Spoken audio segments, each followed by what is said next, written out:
Hey there, my friend. It's Trisha Carr. Real quick before we head into this episode, I just want to make sure that you know about Modern Mystic Life, a subscription service for spiritual mentoring and education.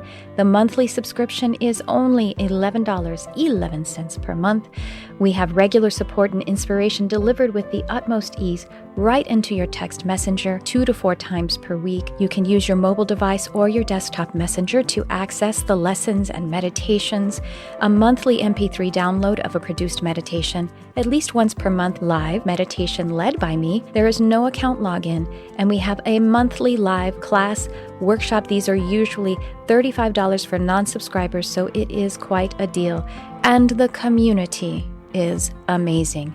This is a way for you to support the Charmed Life podcast and also a way for us to be able to work more closely together. So do check out how you can subscribe in the show notes. I hope to see you there.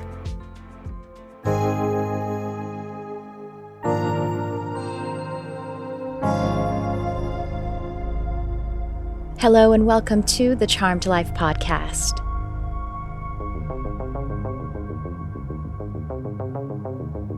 This podcast is all about magic, metaphysics, mysticism, and the unconditional love of the universe, and I am your host. My name is Trisha Carr. Welcome to this conversation episode with just a phenomenal guest. I am so very excited to bring you this deeply heart-based and expansive conversation with Jeanine Thompson. Jeanine Thompson is a transformational coach, speaker, and author whose breadth of knowledge and experience spans multiple disciplines and professional expressions, from clinical psychotherapy to global business to advancing spiritual growth. At the core of Jeanine's diverse career is a passionate dedication to helping individuals live at their highest potential. She shares her journey and how others can reach their full potential in her first book, 911 From Your Soul. As a highly successful former Fortune 50 executive, Jeanine led diverse human resource teams across the globe, delivered keynotes to large audiences, and helped navigate the way toward profitability while empowering personal and professional growth. For nearly a decade, Jeanine led a thriving evidence-based psychotherapy practice, treating a range of anxiety disorders.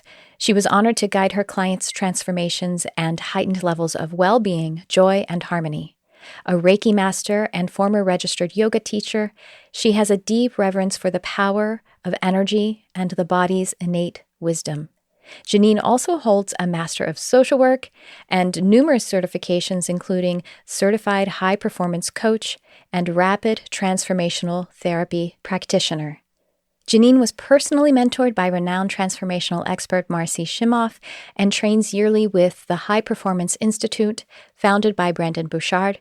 She is insatiably curious and loves to engage in immersive studies on vast perspectives to advance personal and business mastery.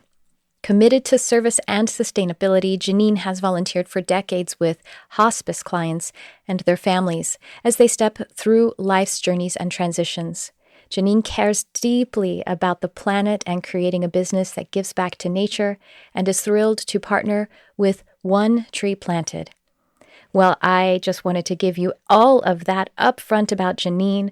I had a wonderful time just resonating with her energy. This conversation is really expanding. And of course, if you are new to this podcast, I want to say welcome, and I invite you to leave us a review or share this episode if you find some joy and resonance in it. And of course, if you want to check out all of the show notes where you'll find my information, anything that I have coming up, as well as Jeanine's information, I think you're going to want to do that after you listen to the conversation. So here we go with this conversation with Jeanine Thompson, and I will chat with you on the other side.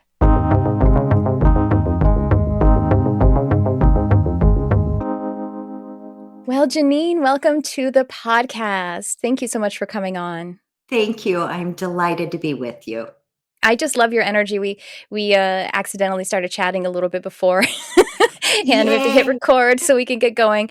Everyone, this is Jeanine Thompson, and I'm just so excited to learn all about your journey. If you want to let everyone know about your journey and the work that you're doing, and let us get into the light of you. Sounds great. Well, Tricia, I marvel at the utter intelligence of life, how life moves to us, through Mm. us, and away from us. So, if you would have asked me that question in my 20s, I would have talked about a lot of I. I've got a plan. I'm going to execute a plan. I'm going to make it happen. And now at 57, I, I, I just marvel at the divine synchronicities that I simply could not have set up on my own. When I look at my eclectic career path, from an evidence based psychotherapist to a Fortune 50 executive to a spiritual teacher and energy worker, there's no way I would have set that up on my own. And life brought the most amazing, earth travelers along my pathway that opened up doors and led me to remembering who I am again. Mm. And so I think this journey is one of co creation. I think we are incredibly powerful, infinitely powerful. And I think that there is something bigger going on as well that we're influenced by. So I marvel at the journey. That's amazing that you you frame it that way. I just did a live stream before we, got on our podcast today. And before I did any of that this morning, I was watching a class in this education that I'm in with HMI College, the second year program. It's a mind body psychology program. And the instructor was talking about play and how important play is. Yes. And it's for the child. And this message about play has been a part of my, attunement for a while, because a child at play is the most creative being. Yeah. Takes everything as a synchronicity that's perfect. Oh, here's Mr. Rock is going to marry the Barbie doll or whatever. Yeah. Like Yeah. everything is a part of the play. And I think we have I would love to if I can get your perspective on this as a psychologist, not psychiatrist, psychologist. Yep. Psychotherapist is what I, Psychotherapist. Okay. yes. Yes. As a therapist, I feel like that's something we are ever mending. As a child, we are taken away from play. I mean, I think that in some educations we really do try to keep education also playful, but it almost seems like there's a break in that. Play is not as important. I Uh, feel like that's a wound that we all receive, but we have, if we can step back like you're talking about now, when we embrace life as everything is synchronized, that's a kind of play, I Yeah. think. And it's liberation too, Yes. because so many times we stress ourselves out about making the right decision or choosing the right path or controlling or influencing. When I think that life is so intelligent, it simply will move to us, Yeah. through us, or away from us. But back to play, I think that play is vital. Every day, I think our life and our work and our love should be play. Yeah. And it's magical and it's infinite. And we, I really think that along the way we get encumbered. The older we get in earth school as a child, the less playful we become because there's so many no's or so many yeses, or we're Mm. taught to fit in a box that most of us don't fit in anyways. And that's fantastic. We shouldn't fit into that box. But I'm actually refreshed because when I was in grad school 30 years ago, we weren't talking about play. And so to me, I love that that's now being recognized as it's a core essence of who we are. Yeah. Yes, it's for me, I know that I get bogged down, and some of the more difficult core wounds, or the what we default to when it's something like shame and guilt, like Mhm. those are so painful and hard to hold in your body and in your energy. And if I can remember, I'm like, I'm not a person who gets tattoos, but I should. If you feel shame, try to lighten up. If I can lighten up and pivot just a little bit, not to where I'm not taking something seriously, not that I don't deserve for something to be serious or, to have credence or dent, I don't know, attention. But if I can figure out how to pivot just a little bit to lighten up, even like in my own self, make a joke if I can, you know what I mean? About Yeah. like, oh, really? Is that the reality? Is that what you want to believe? Yeah. That's just an example. Then I don't know. Well, it certainly brings more wellness to my body because I wouldn't be holding as much inflammation about the Hmm. stress, I would think, Hmm. Yeah. Absolutely. And also, play invites in a greater curiosity. Hmm. If we stay in the rational human mind, then we get more stuck, I think, in the wounding Yeah. and in the labels. But if we dance with our divine nature and get curious, I think that there's a way to get curious with past experiences so that they actually no longer are wounds, Hmm. but rather informants and shapers uh, in the ever progressive journey of unfolding and remembering. Yes.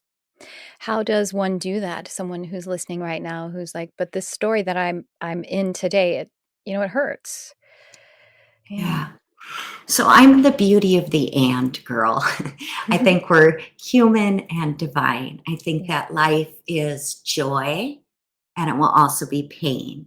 I Yeah. think that nature, who is one of my greatest loves, uh, teaches us about the and in the tides that come in and out, the sun rises and sets. And I think when you ask, like, how do we do that? I invite people to dance with the and. Like, go in and meet the pain and invite more of it, invite it to get a little louder if you're in a safe space where you can do that, and talk with it and get curious and ask what its role is in who you're becoming. Mhm. And I think, most of us are taught to do a spiritual bypass, Yeah. either because we're a pain avoidant culture and society, or I think in some of modern spirituality, it's just like, hey, every day should be bliss. Choose joy, bliss, bliss, bliss. And I'm like, that is one perspective. And if that's the perspective that is most resonant with you, you've got to roll with that. But I would offer the beauty of the and, Mhm. not to bypass it, but not also to live in the pain. Because I think the pain is there as an informant and as a messenger and a shaper um, to your voice in the world and to what humanity uh, can benefit from your unique experience. I love how you say if we can be curious and even communicate with it, if it's pain, if it's a Yeah. story, if it's a situation, if it's a worry, if you communicate with it, if you're having a dialogue, whatever that would look like, literally, metaphorically, then you've become empowered in it at least because you've got a voice in it now, where we feel like Yes. we don't when we're under it. Right. And in that communication, it's just like when we talk with kids. When we talk with kids about their hurts and their alligator tears and whatever seems so big in the moment, we're tender and we're attentive, but we also aren't consumed by it. And I think that that's the same with our own um, life experience set is that we we want to be tender with it, but not also become it. Mm. Because I think historically, with some of my folks, they became that wound. They lived it out day in and day out rather than recognizing it was a part of their earth gig that deserves attention and honor, but it doesn't deserve the whole book Hmm. and every chapter and every day. Right. The difference between, acknowledging and allowing something to move and indulging and Yeah, identifying to something. Yeah. the over identification, and I think Mhm. it's I think it's a fine balance. But Yeah. if we bring it all the way back to play, what if what if we could play and use our imagination and use our curiosity and use play as a facilitator to optimal well-being and Mhm. optimal joy? I think it's a great facilitator. You say the "and" is so important and something that, if you're in counseling or therapy or helping, sometimes we deal with clients or ourselves as well with yabbits. We say, "You're chasing those yabbits, huh? Yeah, Yeah, but let's yeah, try it." I'm a note to self. I'm saying that to myself. If I hear myself yabbit, I'm gonna try to and. I'm gonna stick an and in there yeah. instead. It's wonderful. It works great for conflict with our loved ones and or Mhm, business partners or whoever it might be. But the and is also it's freeing. It mm, literally allows yeah, us to open the door on the cage and free and liberate ourselves. mhm, And also normalize it, because otherwise we can shame ourselves like, oh my gosh, why didn't I see that? I should have known better. I could have. And I really honestly do believe, and I know it's stated a lot so people can blow by it, but the truth is, in any given moment, we really are um, living at our best in that moment based on the configuration of energetic life, you know? yeah, So I think if we can be a little kinder and say, oh, that's right, this earth gig, it's all about the and. So I'm going to be perfectly imperfect here. And I'm going to love that. I'm going to love every bit of my mess. I love my mess. That's good. Yeah. Right? Because some of Yeah, us have to do that a lot. We have thousands of messy moments. I do yeah, too. And there would have been a time where I would have beaten the crap out of myself. My inner critic was overworked. It took center stage, and oh my no days gosh, off. yeah, no days off, none. And it's like, time out, pumpkin. You don't get you don't get any more airtime right Mhm, now. mhm, And then we get a shift. yeah. What would this look like if I just led with love and showered myself with a great big dose of compassion right now? Mhm, mm. And we will be right back. Intuitive Healing Arts Academy is now live to support you in your spiritual awakening and life purpose. With 2 signature programs, Animal Communication and Multidimensional Mediumship, to advance your psychic curiosities and natural talents into intuitive skills. In addition to Animal Communication and Multidimensional Mediumship, we frequently have other spiritual courses and workshops to take you from spiritual awakening to spiritual entrepreneur and all you're seeking in between. Empath empowerment, intuitive development, energy healing, channeling development, human design for your clients, meditation leadership, and content marketing for your spiritual business. All of these and more. Find out what we're enrolling now by checking the show notes. And thank you for shining your light on our beautiful world.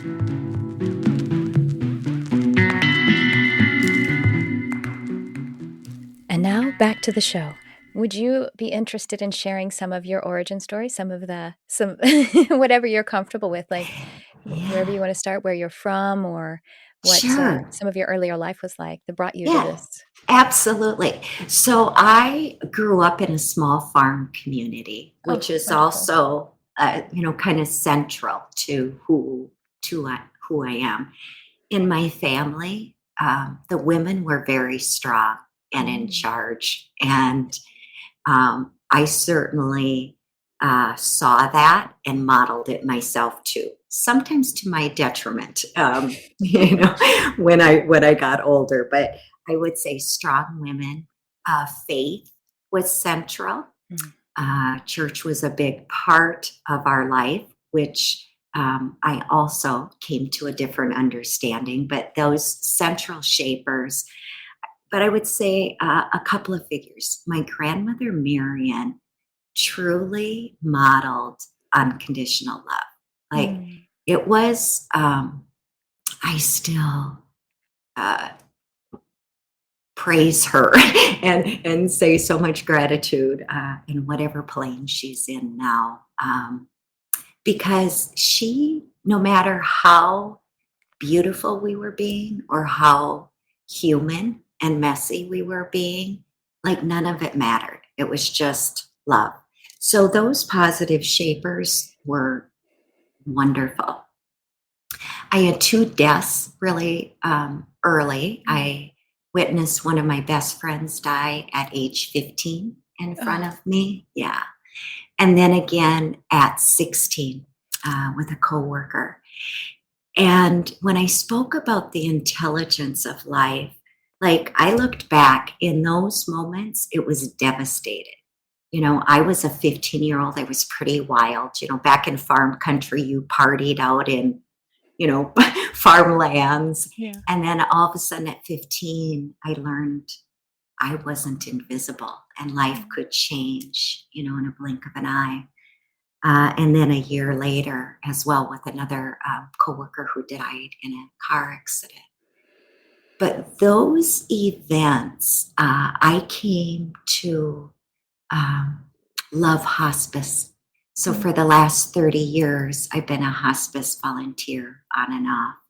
Wow. And I love death and dying and transition. Now, how I've understood death the last 30 years has evolved significantly, but it was that life experience that seemed like it was insurmountable at 15 that actually became a core shaper. That was vital. And also, we were poor growing up. We were kind of the hidden poor. My mom was very bright, the town nurse, but I lived on hand-me-down clothes and community support programs. And money was always talked about as something that was hard to come by. You had to work your ass off for. Yeah. And those became limiting beliefs. Like when I was in my 20s, I'm like, oh my gosh, I'm not going to rest. If I want to create a different lifestyle, that means 7 days a week. And so those early shapers, I think, are both have contributed to my success, but I would also say they were things I had to unlearn.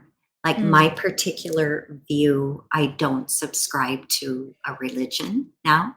I do believe in co-creation and the quantum and a grand artist, but not in a disempowering or judgmental way. I had to unlearn being a peacekeeper and mediator and all of those roles these very strong women played. So I think that it's fascinating as we look back because it's all of those shapers that I think become our treasure path to remembrance.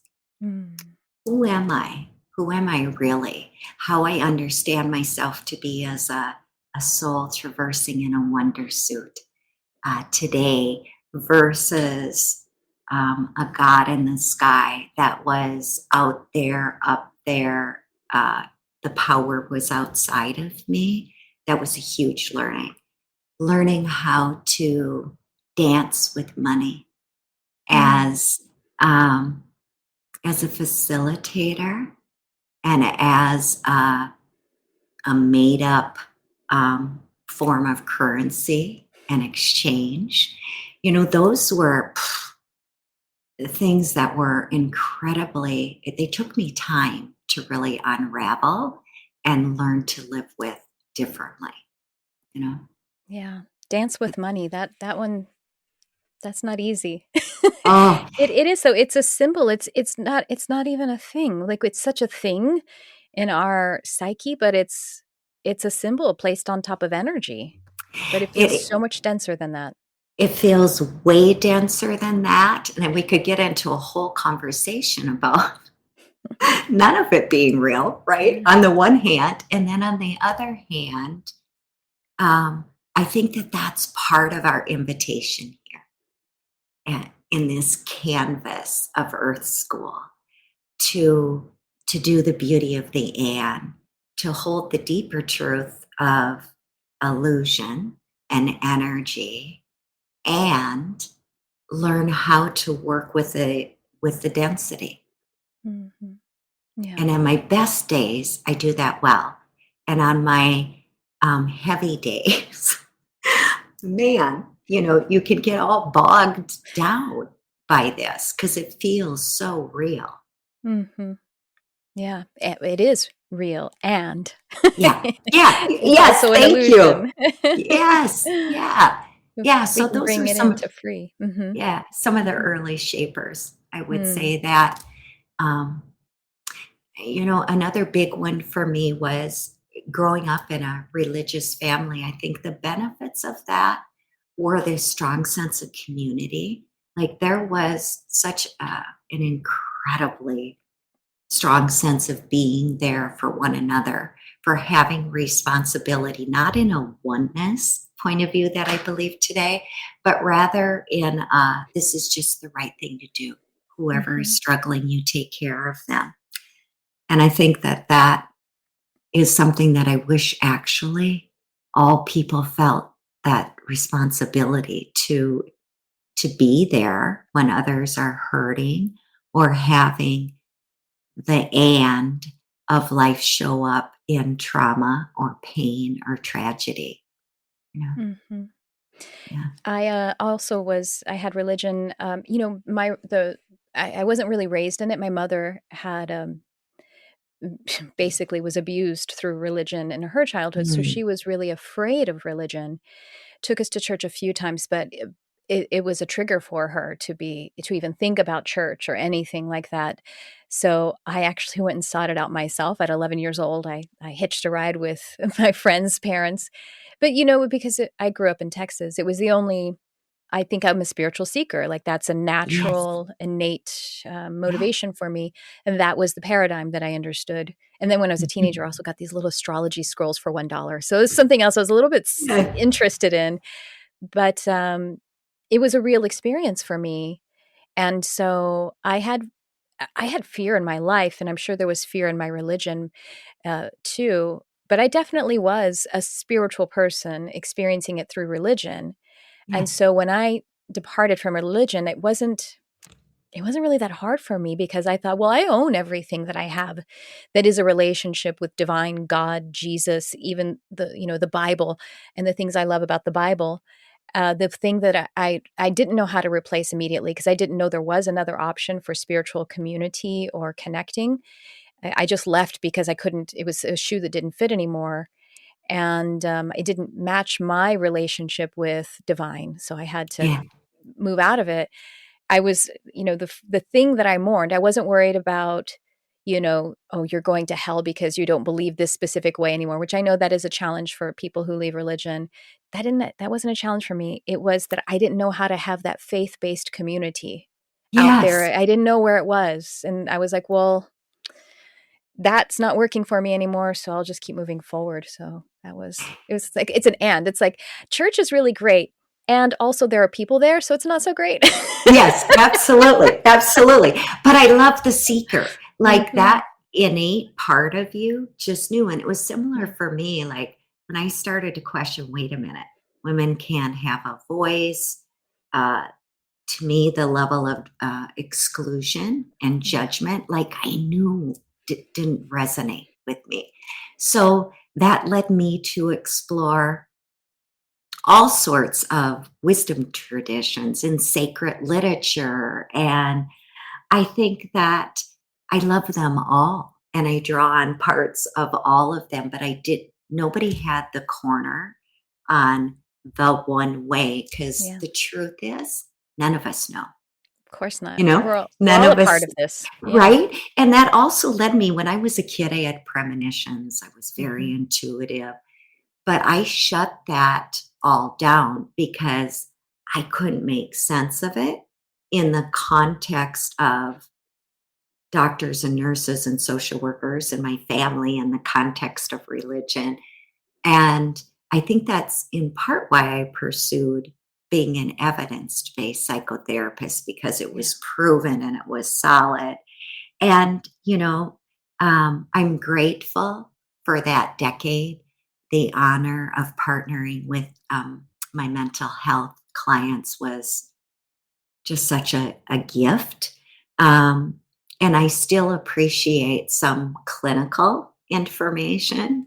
Um, but as I moved through life and life moved to me, I recognized um, only research and only science was lagging, and maybe not even always honest, maybe withholding and disempowering information at times. So, kind of that beauty of the and between Mm. soul and science. I think Mhm. that there can be a place for both. I'm glad, having children who have had kidney disorders, I'm really grateful for acute Western medicine. Yes. And I'm grateful for shamanism and Reiki and, all sorts of energetic healing. So again, we kind of come back to the but it was all of the seeds that I couldn't have orchestrated on my own. Mhm. And I think for your listeners, it would be super fun for them to sit back and go, huh, what were some of those key inflection points or experience sets in my life? And how did they really come into being? Yeah. There's always a grander plan shaping and the right person hopping in at the right moment. There's something else, something bigger going on. And really spirituality and science or art and science or creativity and science, they're not a toggle. No. It's very much for the human individual. I see, evidence-based science, as you say, it Mhm. has 100% its place. It is a strong and important tool. It is really helping us to recognize our advancement and to do things in a repeatable way. Yeah. However, the doctor, the therapist is never without their intuition. Yeah. Isn't, that's just the truth. If they allow it, right? Because I happen to work with a lot of doctors and nurses in my practice now. And part of it is I think it's similar to me in my 20s. It was always there as a kid. But then I kind of went, oh, what is this? Am I crazy? Because I couldn't make sense of knowing these things that I shouldn't Mhm. know in theory. So I think the invitation is, can we bring all of ourselves, the known and the yet to be known, to the table? And what happens when our peers and colleagues are uh, committed, independently convicted to a point of view, and they're maybe even rigid and not going to change it? Do we dim our light, or are we willing to um, put a point of view out there and plant a seed, hoping that someday it gets planted for bloom? And it takes so much courage. Oh, just reminding me, this has been like resonating in my own energy as well as in my conversations with clients or students, that the word courage, it comes from the Latin, which, in French, it's the word for heart is cœur, and that's the word. That's what Mhm. courage means. It means to be anchored in the heart. Yeah, Yeah. to be yourself takes courage. You're whoever you truly are. Yes. Yes, it does. And I know that well. Like when I really had my own 911, and all of my traditional sources of best practices and going to, gurus and other teachers were no longer providing my answers. I um, I was drawn inward, and that's when the portal of silence revealed the remembrance that I believe we're all searching for. But it does 911. Mhm. 911 from your soul. Yes, I that's your think, book. I was about to ask that, all about your yeah, book. What is the night? Can you share more about what this means, 911, from your soul, which is the title of your book, but also yeah. your own 911, however you want to frame that. Yeah. So, for your listeners first, a 911 is this persistent yearning or restlessness. Oftentimes, like myself, the details of my life looked really good. I was a Mm. Fortune 50 executive. From the outside looking in, it's like, wow, she's got a pretty cool life, a great family, cool travel, da da da da da. And yet I'd wake up at 3:33 every morning and I kept hearing, there's something more for you and through you. And I tried to gratitude it away. I'm like, if I simply am more grateful, this yearning will will be extinguished. But it didn't happen that way. So it could be a persistent restlessness and yearning that something's off or missing. It might be something about your familiar identity gets tossed upside down. Mm. A relationship dissolves where you might have experienced a betrayal, might have a health concern or a job concern, but some aspect of our life as we knew it has been stripped away or shaken. And then there's, other crises. And at the core of a 911 is what used to work for you just doesn't. Your familiar answers no longer work. You don't know what to do. And ultimately, you're drawn inward.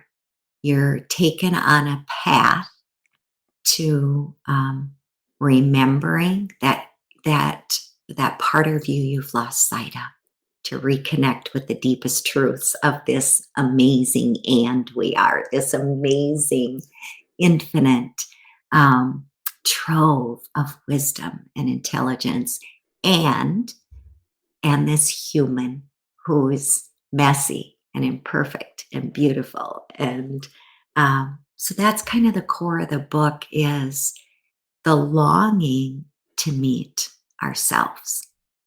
And it's organized around 7 key spiritual principles that each give you an earth view. Like when I look at my heart, for example, through the earth view, I see a physical pump organ.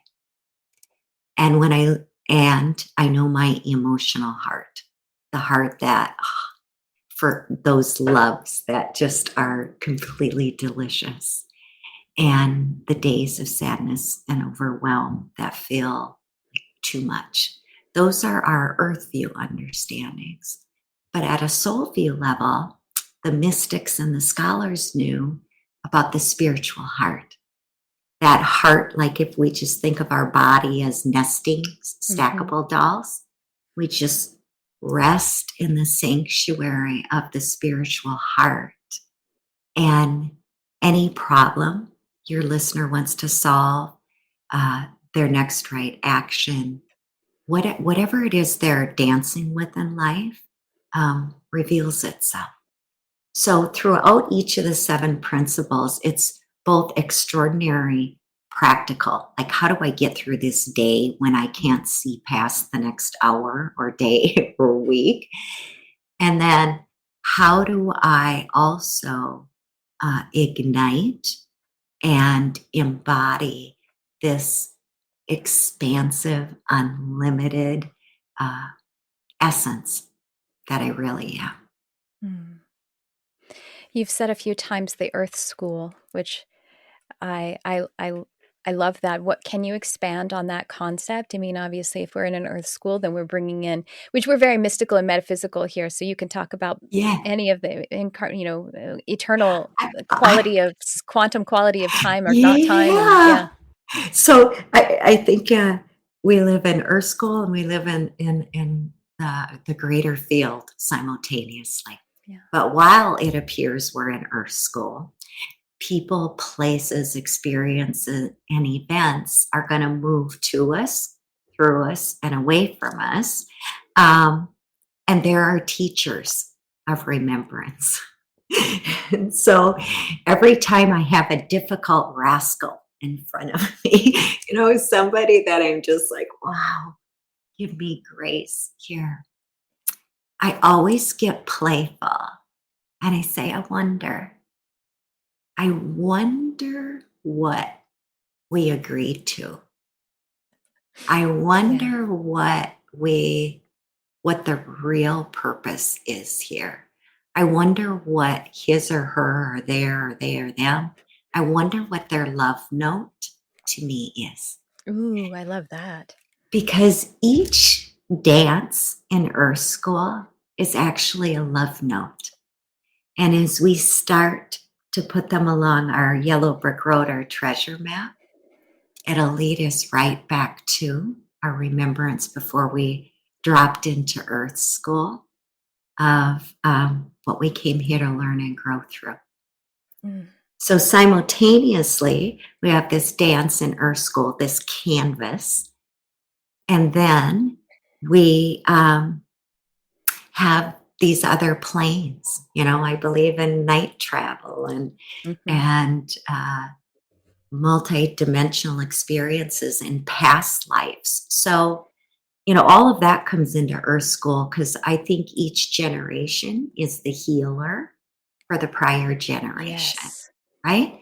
And Mhm. so it's this complexity, even in Earth School. It's like we have been given such big assignments. We've been given an assignment to remember who we are.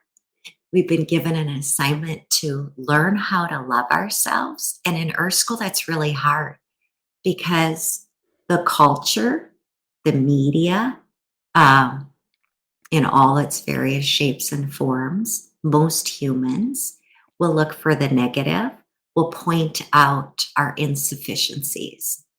And so learning to actually recognize ourselves as love and to love ourselves is ginormous.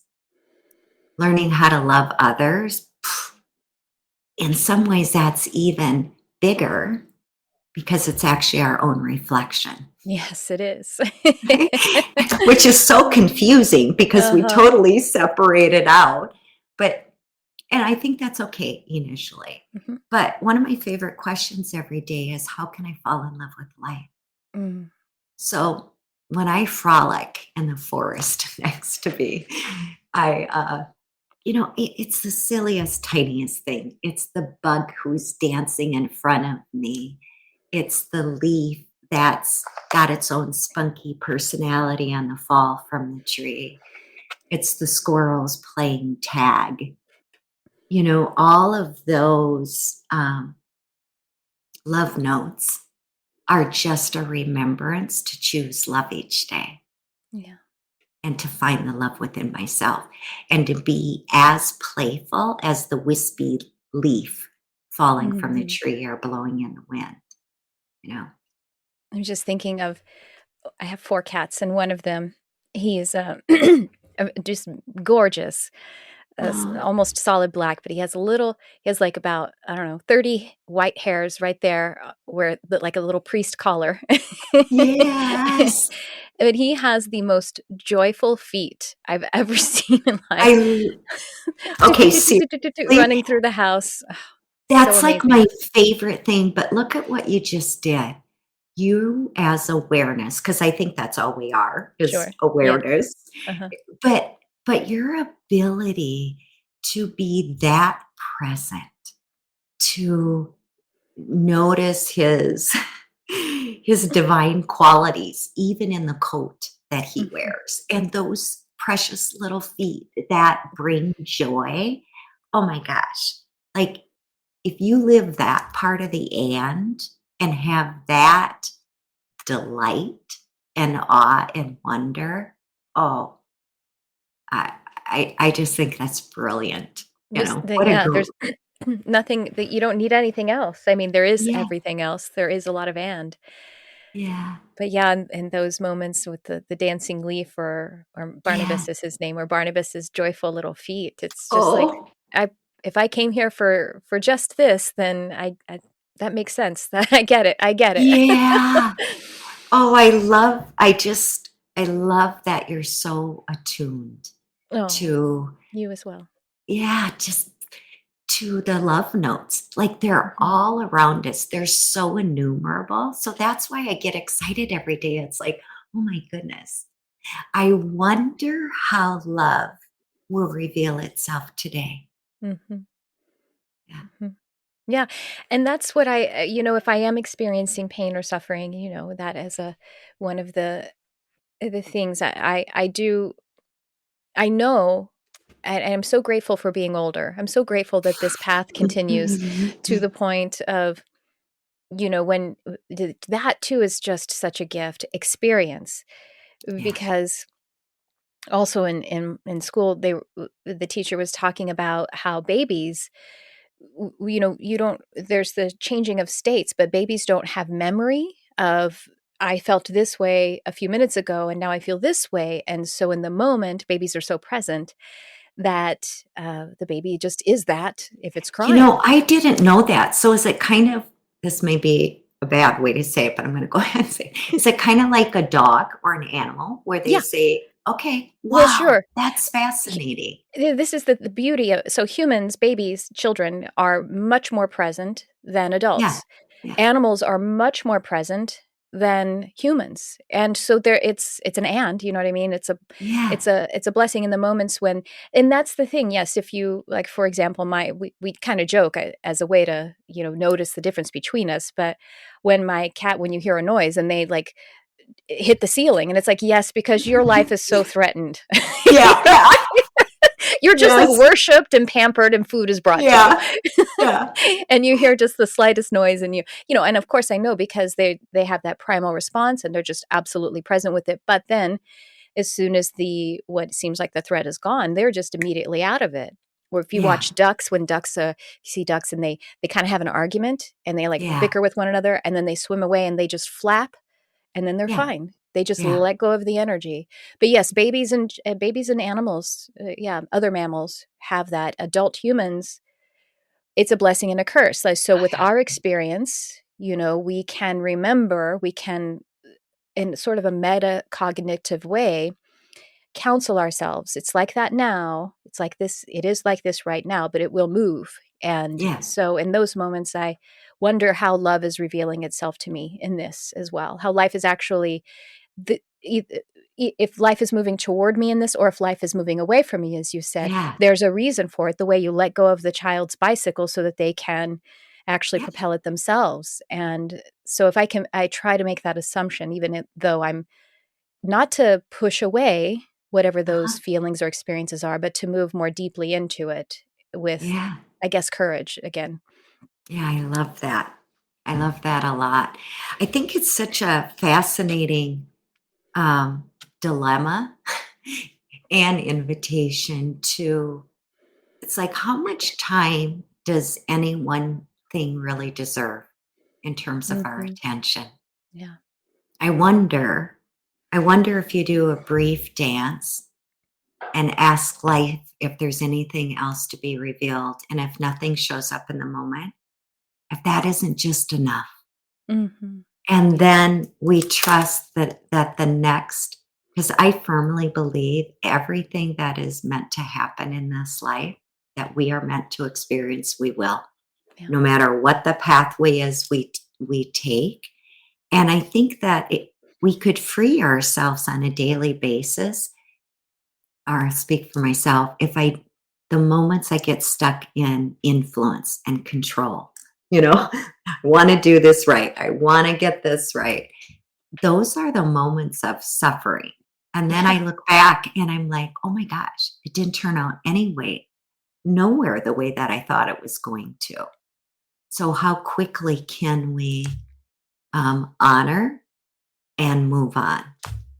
Hmm. Yes, and that is once again the blessing and the curse of of our capacity to be present or non-present. Mhm. Well, if we are holding on to pain that is no longer directly, immediately present, then that's, well, I mean, it just how much of our time does it deserve? And I guess it's asking for the exact amount of time as our awareness, for it to be able to digest it and move it out. Because it's interesting, if we avoid something or if something bubbles up and we try to avoid it, it lasts longer than if you just feel For all of your sure. feelings. Feel all your Right. feelings, if they will actually move. Hmm. They do. And I agree with you. I don't think we want spiritual bypass where we Of just course not. say, Yeah. nope, you got none of this. But some of beyond nature, some of my greatest wisdom teachers have been my hospice clients. Yeah. And I marvel at their ability to simultaneously actually be in tremendous pain. And yet, they, many of my clients, they don't talk about that pain. I mean, you can literally see it, I can feel it Hmm. energetically. They actually just kind of say, yes, yes, it's there. And I remember. And then they go and they talk about those moments in life that were so treasured, so dear, Hmm. or they talk about a moment that they want to create so they can transition with peace. Yeah. So I think that they've got this interesting, there's not a denial of even excruciating pain, and yet somehow they have a lived experience so beyond that, all in the same container, and it's not a bypass. No, right, absolutely. And the capacity to have memories and to recall experiences. And when we touch those memories in this moment, they actually are being created right now. Yeah. However it is that the Oh, awareness holds them. And that's beautiful too. It's right? interesting. Hmm. It's actually it's miraculous, It is. Yeah.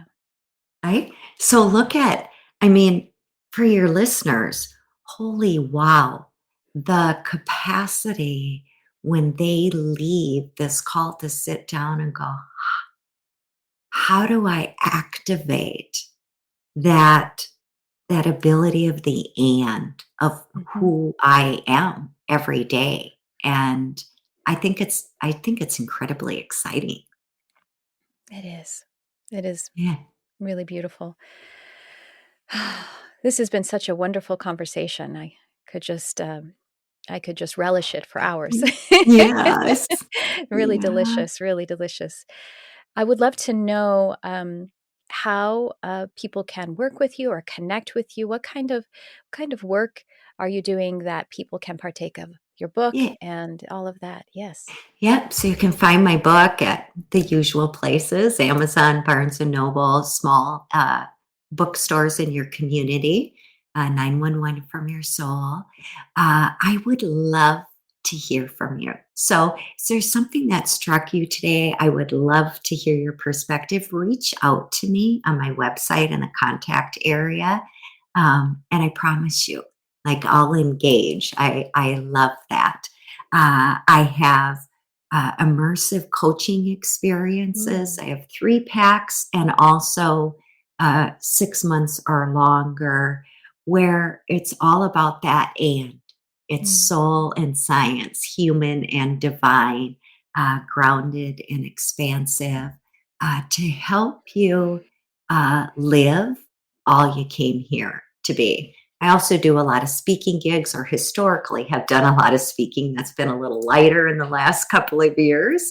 Um, but lots of ways to work with me. And I would love to connect. I am on fire about returning to love, returning to the awareness of, however, I use soul a lot. Maybe it's entelechy for you, right? mhm, It's the entelechy of a caterpillar to become a butterfly. It's the entelechy of an acorn seed to become an oak tree. Nature never gets confused, mhm. ever. Yeah. And the truth is, neither do you. Mm, And so, let's step into our natural knowingness, for yourself, for those you love, and right now for all of humanity. Yes. And in the language of what was my religion, but now is my spirituality, I say amen. Amen. Exactly. Yeah, love That was it. one of the things when I left religion. I said, I own my prayer. I Yeah. own the love that I have in my heart for God, and I take it with me. And so I continue to pray in the same language that I prayed in before because it elicited that relationship for me. So You that's know, amen. and I love that because our body as energy, like literally, river of currents recognizes whether it's light language, sacred text, not that which has been tweaked with, but you know that resonance. And if Yeah. that speaks to you, man, you're only just going to shine brighter and truly uplift everyone in your circle. So I love your knowingness of that resonance. Hmm. Yes, resonance is everything. Resonance is two different frequencies coming together to become a third, even more expanded frequency. And that's what we're all about here. That's just what we're doing, isn't it? It's the gig. Yeah. That's the Earth School gig. Yeah, that's the Earth School gig. And thank you for this platform. I'm Mm. really just honored to be a guest on your show. I really just, I love your energy. I love your expansive perspectives and how you've created this space of growth and expanded perspectives and love, for people as a mirror, um, and as a friend to lock Mm. arms with to help them, uh, be all they came here to be. You bless me. That is just so generous. Thank you. Thank you for all of your Oh, beautiful words. And thank you for shining your light on this podcast and on our beautiful world, Jeanine. This has just been amazing. I appreciate you. thank you so much. Much love.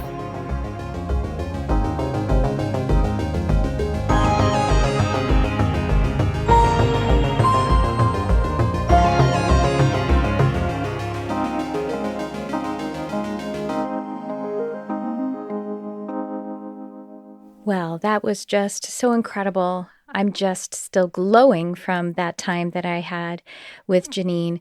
And I love that she made the generous invitation for you to reach out to her and let her know how you felt about anything in this conversation today. And in keeping with that, I also want to remind you that I have now instituted a way for you to be able to connect directly about the podcast. If you check the show notes, you'll find a Google form where you can submit questions, comments, anything that you, or maybe a request for a subject or someone that you would hope could be on the podcast.